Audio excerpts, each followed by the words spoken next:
Hi guys, we're taking a look at my new women's short sleeve cold shoulder top. So this is a casual, kind of loose fitting top. You can see here with the details, just a little bit of shoulder popping through, a little bit of a strap. So you want to wear a matching bra or maybe a strapless bra, or a bra that goes best with the top. So I've done it in the pink, which is super cute and summery. So I've paired it with a pair of jean shorts, but I feel like this top would be appropriate for a ton of occasion because it's a good amount of coverage in the front. It's not too low cut.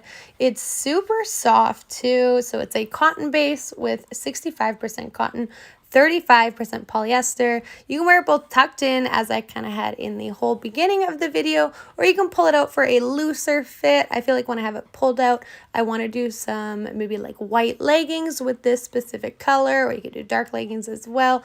And because this is a looser fitting top, you also have the option to give it a little knot up front as well. So really 3 different ways that you can wear this. And I feel like this top would go great all year round.